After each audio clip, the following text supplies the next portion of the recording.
every story appears ordinary till you see the core side of it. And what you're looking for is the story behind the news. We bring it to you from Lagos, the commercial capital of Nigeria. Giving you all sides and political stories round the clock. Every detail from the start line to the final whistle. CoreTV News, expanding your view.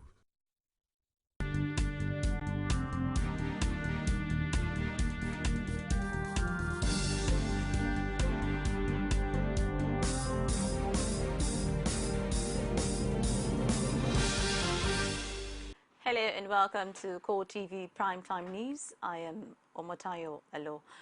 And in our major story, Chief of Army Staff Lieutenant General Tukur Buratai has again assured Nigerians of the military's readiness to meet the 3-month deadline set by the federal government on ending the Boko Haram insurgency.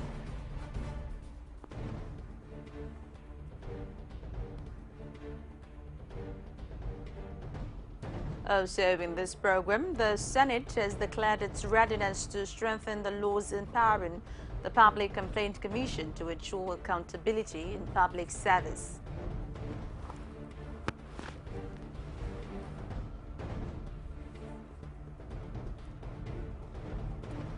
The Osun state government has approved the payment of its workers' salary arrears till the month of June.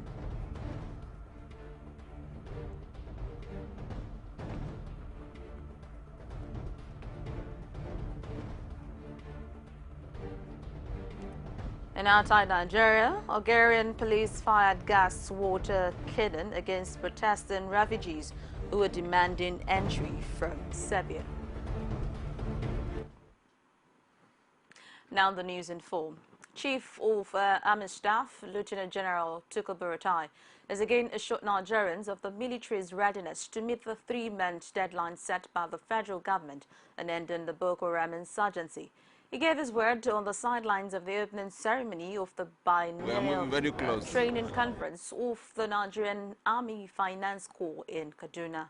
General Buratai said his position is based on the successes being recorded by troops involved in counter-insurgency operations in the northeast.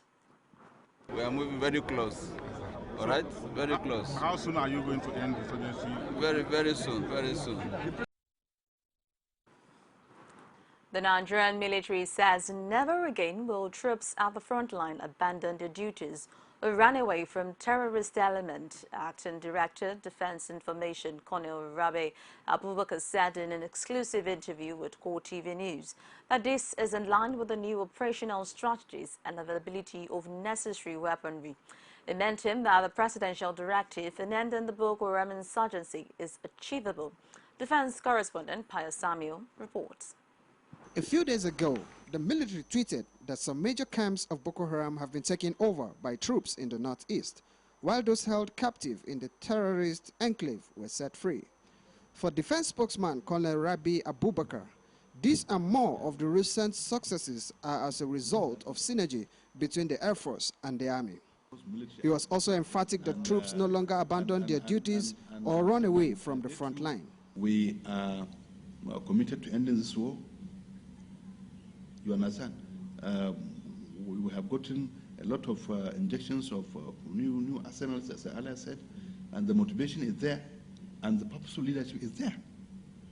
So I think this combination of these three, if I even stop at this, is enough, to ginger us to ensure that we achieve what we plan to achieve regarding this issue of terrorists. And I believe we'll get to where we are going. Abubakar also maintained that the physical presence of the Chief of Army Staff in the northeast is yielding the desired result. He stated that this has boosted the morale of troops at the front line. Remember, the Chief of Defense Staff was there, who has been there. All the services chiefs are there, who have been there. And there is no morale that you can give to troops more than the morale the services chiefs, the CDS are giving them. They are there physically with you. They eat from some pot, They sleep in the same place, trench, and what have you. So which morale, in relation to the welfare package, which what you are entitled to, you are getting it. And as the war against insurgency enters what the military insists is the final phase, the defense spokesman wants Nigerians to continue providing adequate and timely information to security agencies.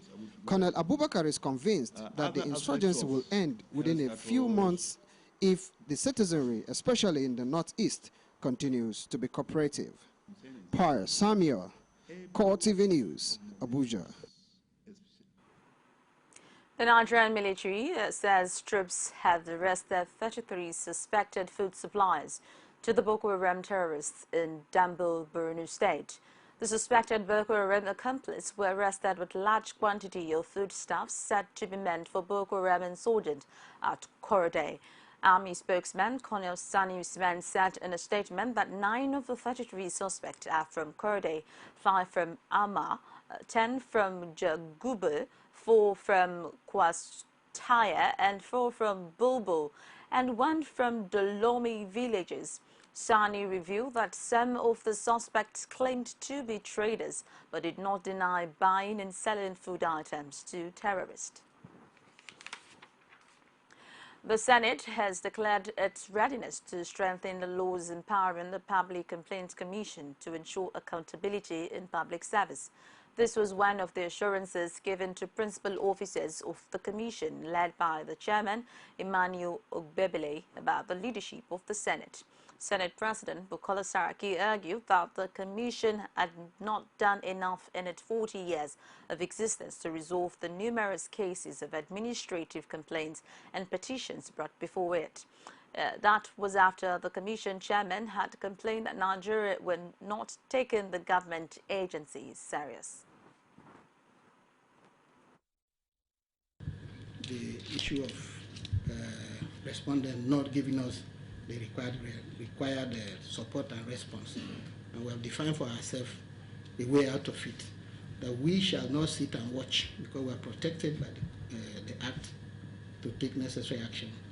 We want to let the public know that this team that you have put on ground does not intend to leave things the way they have been. We intend to push further and ensure that complaints by Nigerians are redressed at appropriate time, in appropriate manner.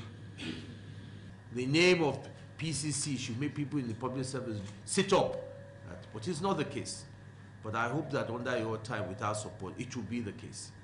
Because what is affecting this country is this impunity. People believe that they can get away with anything and nothing is to be done.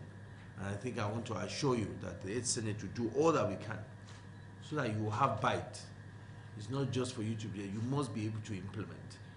You must, the idea of a respondent not feel that he must call and answer you. You must show your strength in being able to do that. And be assured that we'll back you fully. And even if there are areas that need amendment, I was going through your law, the fine is 500 naira. That already does not help anybody in making things. When the fine is only 500 naira, you might just ignore you for the issues, but you must be able to. You must be able to sanction. You must be able to make examples. And we as the Senate must back you up with those examples. Senate President Bukola Saraki has described as frivolous the 15-count charge of false and anticipatory declaration of assets levied against them by the Code of Conduct Bureau. The Senate President was said to have contravened sections of the 1999 Constitution, as well as those of the Code of Conduct Bureau in 2003. Speaking on the sidelines of a CoreTV visit by commissioners from the Public Complaint Commission, the Senate President insisted that he did not falsely declare his asset when he was governor of Kwara State. There's no doubt about it that it is mischievous. It is not correct. The issues there are not true. And as far as we are concerned, we're not sure. We focus on what we are coming, elected by the people, elected by my family, to work for what is good for the interests of this country. And along the way, I think we should be. We thought these things like this are going with this.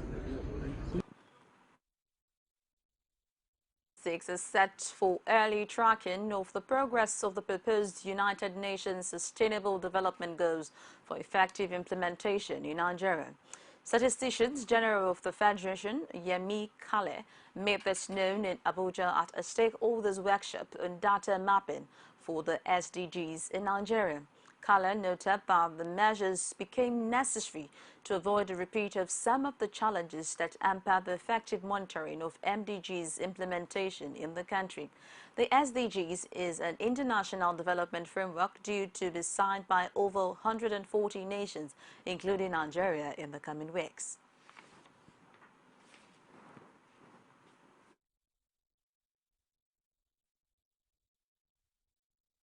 As Nigeria prepares to usher in the new Sustainable Development Framework as defined by the SDGs, there is a need earlier on to set out a comprehensive, well-defined and coordinated strategy for data production at both national and subnational levels to effectively track progress towards achieving the proposed goals. This is very critical to ensure that everything necessary is put in place to avoid a repeat of some of the challenges I've mentioned that we experienced during the MDGs implementation. The Independent Corrupt Practices and Other Related Offences Commission has warned state governments not to tamper with or divert the bailout funds released for their respective states by the Central Bank of Nigeria for the immediate payment of workers' salaries. The chairman of ICPC, while speaking on Tuesday at the Commission's headquarters, said the Commission is interested in the disbursement of the funds as it has been provided for the good of workers. The Commission said it would monitor the funds and know how they are being utilized in all states that benefit from the bailout, including Osun, Zamfara, Kwara, Adamawa, Abia, Bauchi, Ebonyi, Gombe, Ondo, Kebbi and Niger State. INTA emphasized that the bailout funds belong to the federal government and no state government has the right to misappropriate it while not directly using it to pay the backlog of workers' salaries.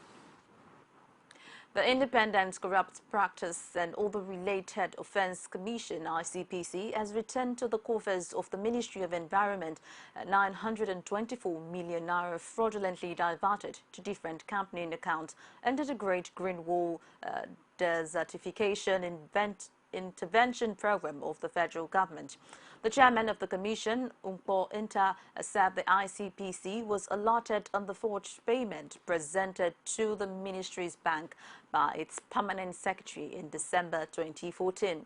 Inta further disclosed that ICPC also recovered 56.2 million naira from a federal pay officer in Ogun State, which was part of the 103 million naira diverted from funds appropriated for capital projects and meal subsidies of students of 3 federal government colleges in the state.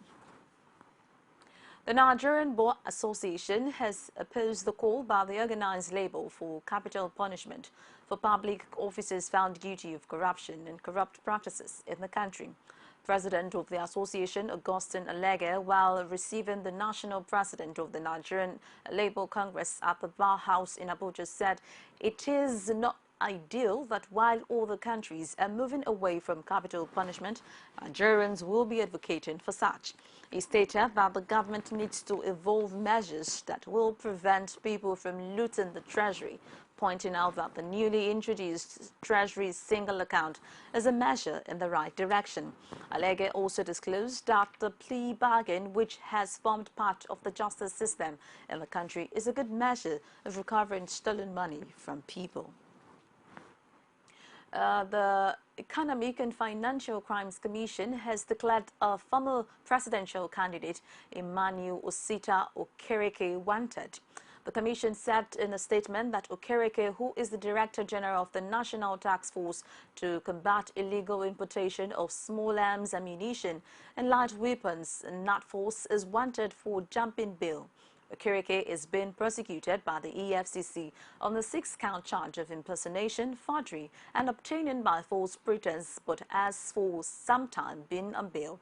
The The commission claimed the politician was arrested with several incriminating items, including bulletproof vests, and had been operating a syndicate with offices across the country.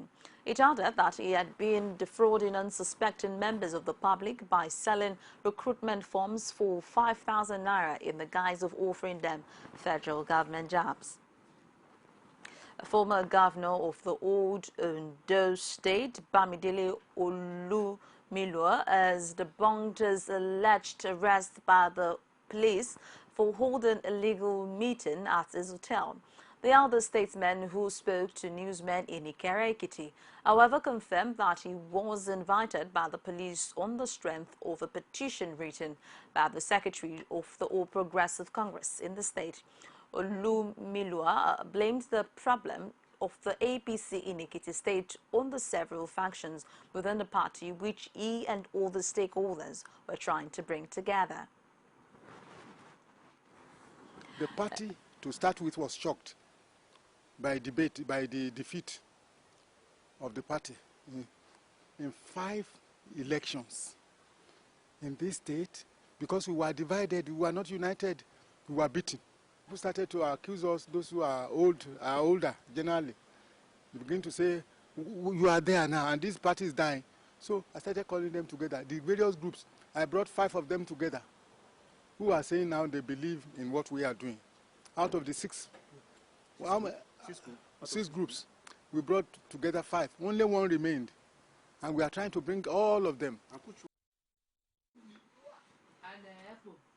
The state government has set up a committee to ensure the takeoff of the Ado-Ekiti Airport project.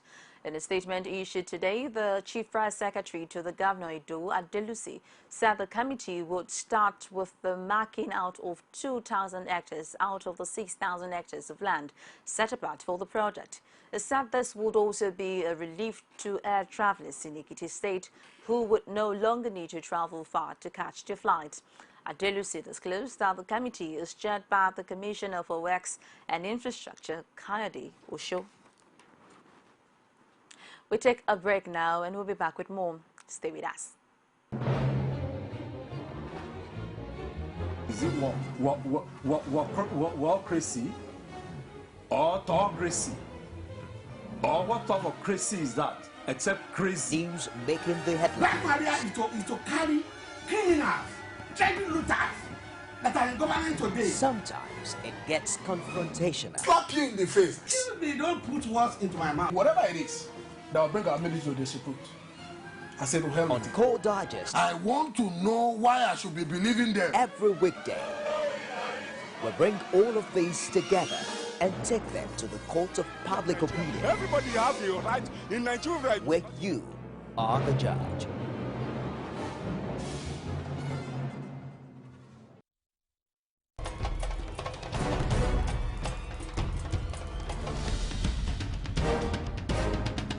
This is what the people are saying.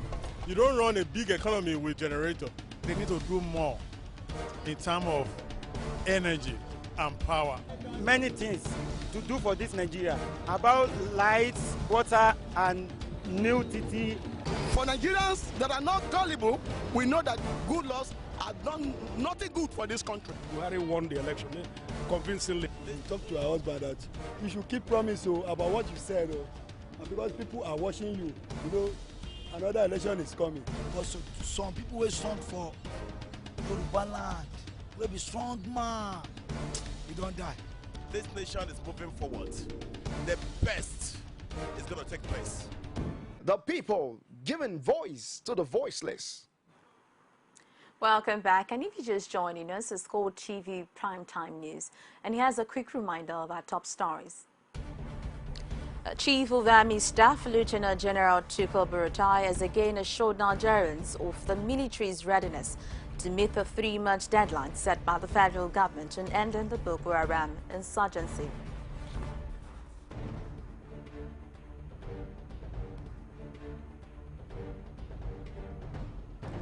The Senate has declared its readiness to strengthen the laws empowering the Public Complaints Commission to ensure accountability in public service.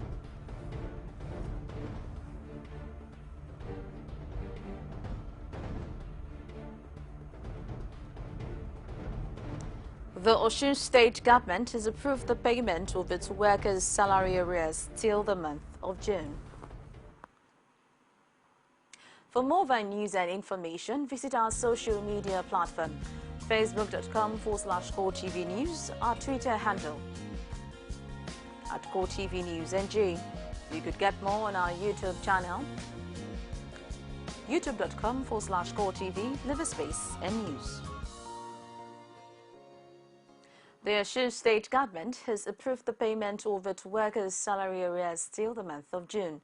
The approval came as a result of an agreement reached by the state government and labor leaders in the state after a protracted crisis, which had made the government-labor relations go sour for some time now.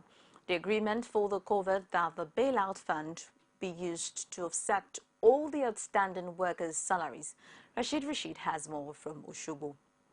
The attendant crisis between the Osun State government and labor unions may now be heading for final settlement as both parties reach agreement on the payment schedule of the salary arrears of the workers. At the end of the meeting attended by both state government and labor representatives, the state chairman of the Nigeria Labour Congress, Adekomi Jacob, explained that the payment covers arrears of March, April and May 2015 for state workers and April, May, June for local government workers and primary school teachers. Adekomi further noted that the deductions from September and December salary as well as balance of January and February salary will also be paid. According to him, state pensioners will receive balance of December 2014 pensions and full payment of January to March 2015, while their counterparts in the local government and primary schools will be paid up to June. In order to ensure sustainability of payment of salaries in the state of Osun, the first disbursement from the bailout loan should cover the payment of outstanding September and December 2014 deductions, balance of January and February salaries, and full payment of March, April, and May 2015 salaries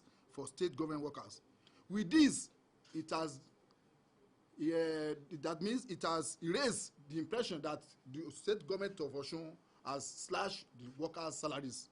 The Chief of Staff to the Governor, Boyega Oyetola, assured workers that the payment for June and July 2015 will be made in October, while the state pensioners will be paid their April dues. Whatever remains from the federal allocation will now be added to whatever we're able to generate from internet generated revenue, and that will be the basis of payment of salary and the running of government in a transparent manner. Whatever is available is going to be put on the table for everybody to see, and we agreed the proportion that could cover both in terms of salary, pension, and the running of government, and that is fair enough. In an agreement signed by both parties, they also agreed that whatever is available from the allocation from the federal account and internally generated revenue be used in a way to accommodate salaries, pensions, and other important expenses of the state government. Rashid, CoreTV News, Oshobo. Kaduna State Governor Nasir El-Rufai has assured the State Independent Electoral Commission of absolute independence. Speaking during the swearing-in of the chairman, Saratu Diko, the governor maintained that the government has no interest in interfering with the activities of the commission, especially the conduct of local government election. However, expect that credible leaders will emerge at the grassroots. It is your integrity and your name that brought you here. We are quite confident that you preserve your name and your integrity. You are independent. The deputy governor and I will never ask you to do anything to subvert the constitution or do what is wrong. We will not ask you to write results of elections or rig elections. We will not ask you to disqualify candidates. We are not interested in who wins the elections. We are only interested that the people decide who wins elections. This is a promise. You will never get a phone call from me or from the deputy governor. And if any official of the Kaduna State government calls you in our name, just know that he is lying. You should always do the right thing. He has made a very categorical statement that government is not going to interfere with the election of local government officials, that we are free to go by the law. We had all taken an oath that we will defend the Constitution of this country, and God helping us, that is what we are going to do. We'll ensure that the elections are free, fair, and credible. Lagos State Governor Akinwumi Ambode has pledged that his administration will pursue programs and policies that will empower women to be self-reliant, especially through the provision of financial facilities and capacity building. The governor made the pledge at the opening ceremony of the 2015 National Women Conference organized by the Committee of Wives of Lagos State Officials with the theme Relevance in Economic Turbulence. It said the state government, in recognition of its female population of over 11 million, has continued to increase budgetary provision for women through the Ministry of Women Affairs and Poverty Alleviation. Ambode further disclosed that his administration will continue to create more platforms for women engagement in the state. The North Central Coordinator of the National Emergency Management Agency, Abdul Salam Mohammed, says the death toll from the Just Islamic School building collapse on Sunday has risen to 6. Mohammed, while confirming the new figure to journalists today in Just, said no fewer than 25 children were also injured in the incident and were taken to the Plateau Specialist Hospital for treatment. The coordinator attributed the building collapse to poor materials used in constructing the building and lack of professional supervision. Mohammed said the Plateau government had promised to cater for the hospital bills of those injured and that NEMA had also intervened by providing them with needed drugs and consumables. Police detectives attached to Shagamu and Odogbolu divisions of the command have arrested 5 suspected armed robbers who have been terrorizing the people of these affected areas. In a press statement today, the police public relations officer, DSP Olumuyiwa Adejobi, disclosed that the police detectives caught the suspected armed robbers, Abdul Sulaiman, Awunu Sitola, Aliu Sulaiman and Dada Fred, and recovered items including guns and the operational motorcycle. The Commissioner of Police in Ogun State, CP Abdul Majid Ali, has directed that the suspect be transferred to Department of Criminal Investigation and Intelligence in Ilewe-Aron, Abeokuta for proper investigation and prosecution. The FCT administration has warned herdsmen grazing cattle in and around Abuja's city center to desist forthwith or face the full wrath of the law.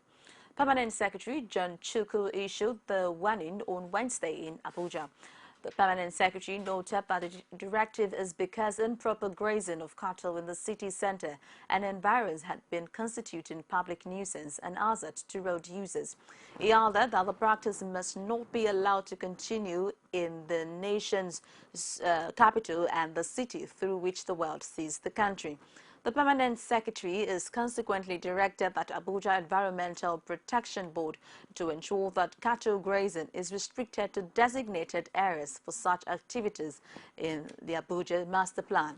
Meanwhile, the FCT administration has frowned at the practice of hawking animals, especially rams, on major streets of Gwarimpa 2 district, Abuja. The Permanent Secretary warned that the practice is unacceptable because there are designated markets and areas for such activities.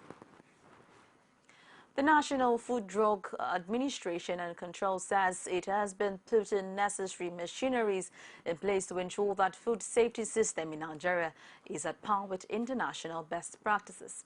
NAFDAC Director General Paul Orihi said this at a stakeholders meeting organized by the National Food Safety Management Committee in Abuja.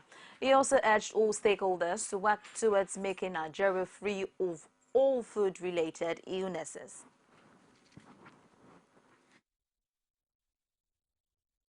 An effective result-based program implementation is funding. That's one of the limitations. The development work plan has identified that line ministries, its departments and agencies are required to provide budget for food safety. We understand that the development partners have formed a committee to support implementation of activities of policy and to avoid duplication of activities.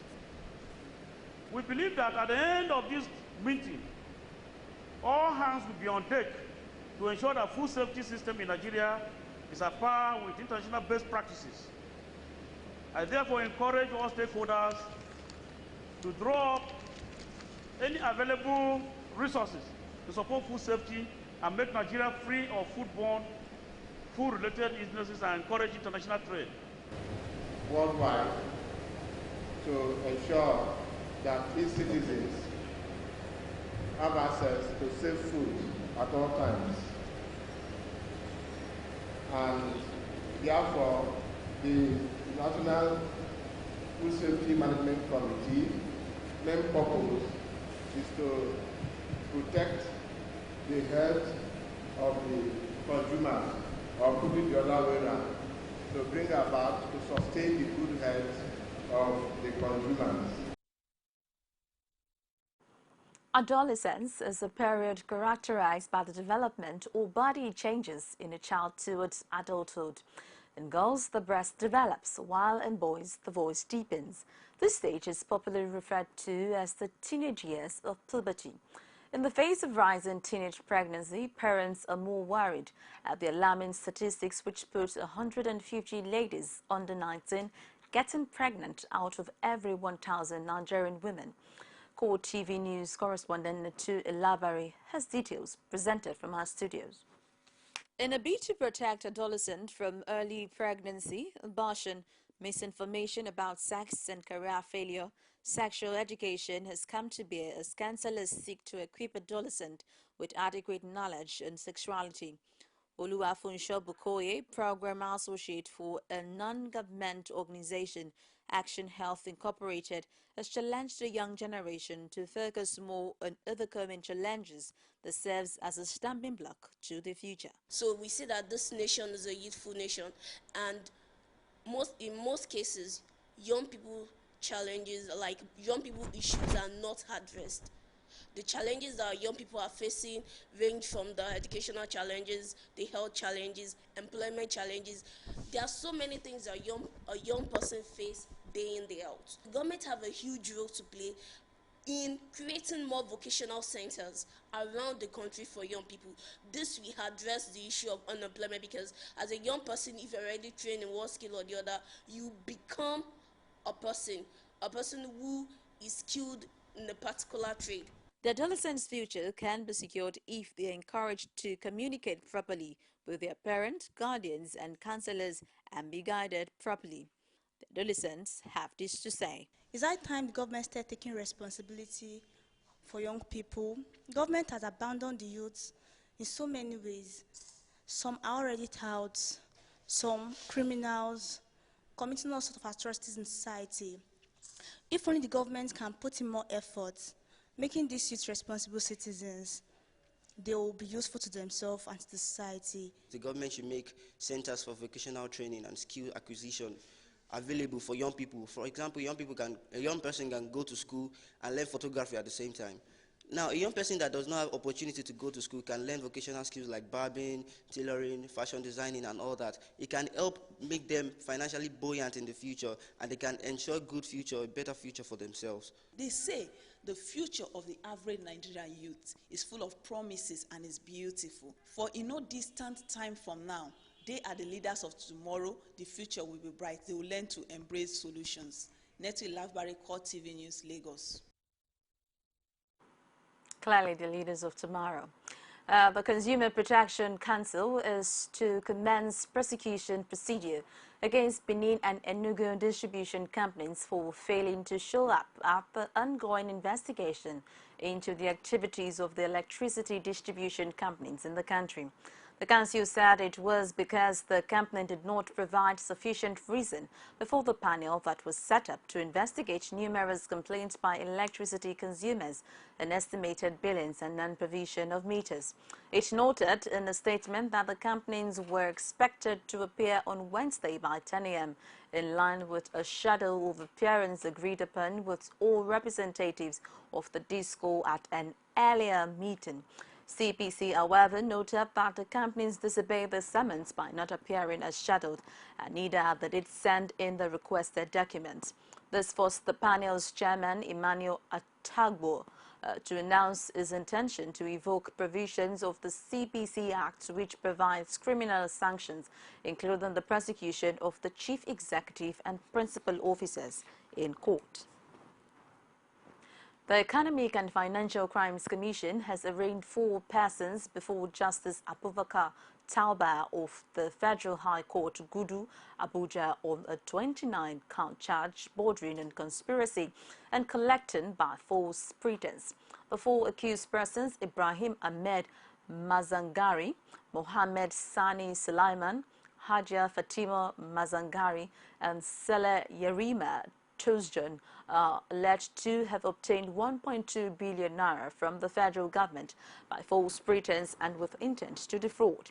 The money was said to have been monthly pension payable to Sulaiman, Saleh Yarima Tuzjan, Isa Adamu, Daniel Mikano, and Abdullahi Gaba Musa, who were falsely listed as pensioners on the payroll.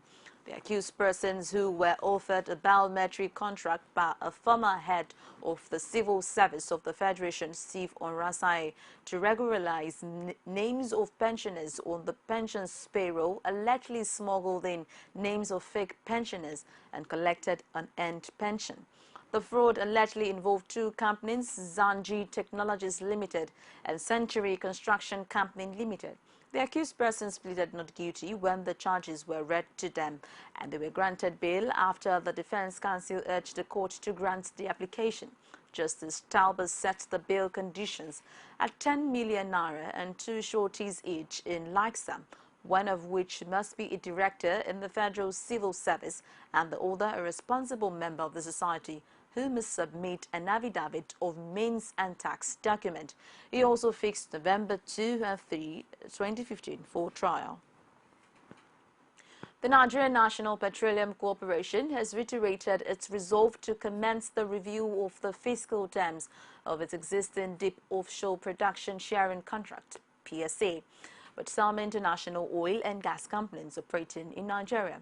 In a statement by the corporation in Abuja, the group's managing director, Ibe Kachiko, disclosed this while speaking at the France-Nigeria Business Forum organized to mark the state visit of President Muhammad Buhari to Paris, France.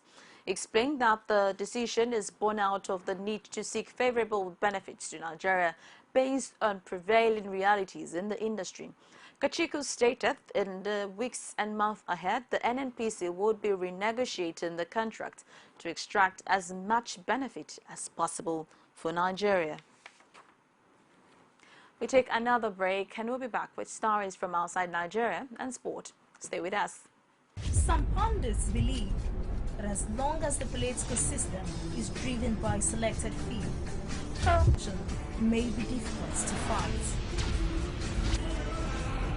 Be careful about what you say. I am not the only politician. Even if I've wronged anyone, it is time to forgive me. Political Arena every Sunday at 9:15 p.m.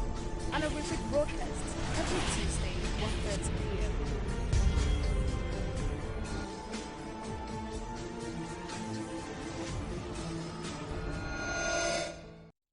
You can now watch CoreTV News live from anywhere in the world on our website www.coretvnews.com. Click on Live TV on our website and watch us live. And welcome to CoreTV Primetime Days. To follow us on Twitter, click on Twitter icon on our website. On Facebook, click on the Facebook and YouTube to see all our previous news production. You can also watch us live on YouTube. Click CoreTV.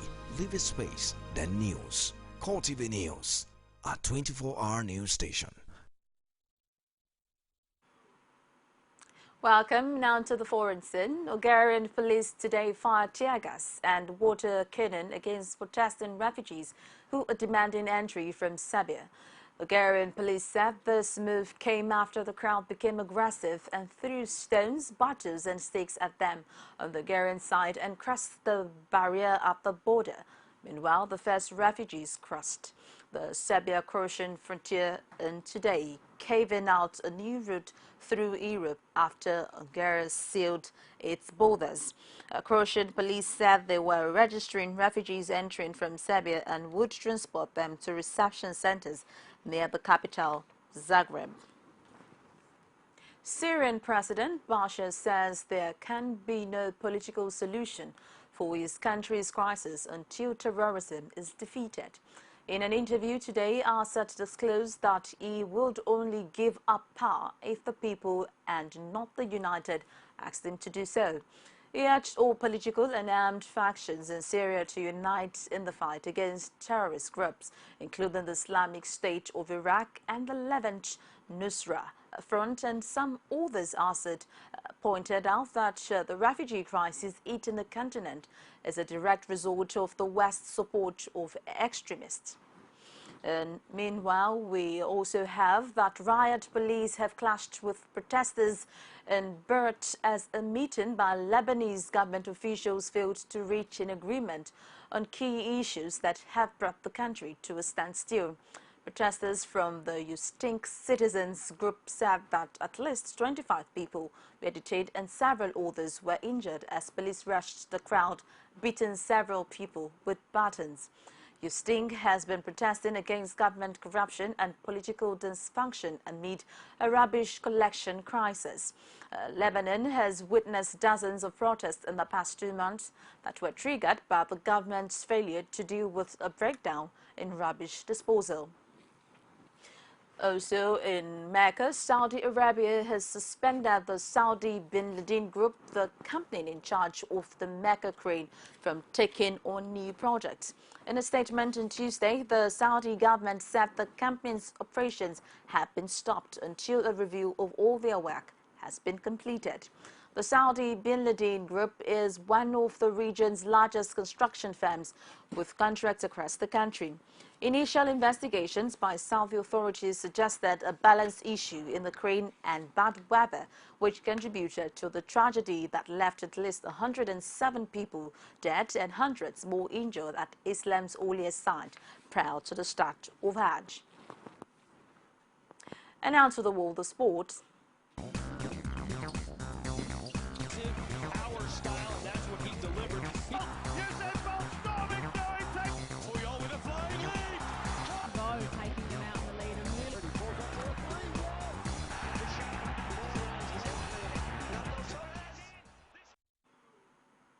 The International Olympic Committee has announced that Los Angeles, Hamburg, Rome, Budapest and Peru will compete to host the 2024 Summer Olympic Games. The committee will elect a winner at a vote in Lima, Peru in September 2017. Toronto Mayor John Tory announced on Monday that the city had decided not to bid, citing all the priorities. The IOC changed the rules in August to ensure that every city bidding for the 2024 Olympics progressed to the final vote. The rule change came after 4 cities, Oslo, Stockholm, Krakow and Lviv, withdrew during the bidding process for the 2022 Winter Olympics. French giant Paris Saint-Germain ladies have completed the signing of Super Falcons defender Ngozi Ebere. PSG manager Farid Benzita disclosed on the team's official website on Tuesday that she was delighted to have signed a 24-year-old player from Port Harcourt club Rivers Angels for the next 2 seasons. PSG added that Ebere, who was given jersey number 6, chose the team ahead of other clubs. With this, Ebere becomes the second top Nigerian player to move to French Women's League after Desire Opranosia joined Gum Camp from Turkish outfit at a Hell Blending Yopa last year. And before we go tonight, here is a quick reminder of our top stories. Chief of the Army Staff, Lieutenant General Tukur Buratai, has again assured Nigerians of the military's readiness to meet a 3-month deadline set by the federal government on ending the Boko Haram insurgency.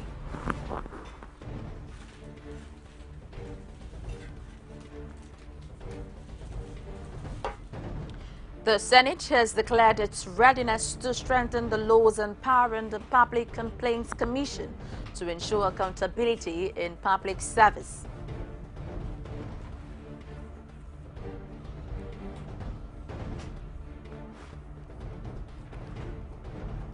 The Osun state government has approved the payment of its workers' salary arrears till the month of June.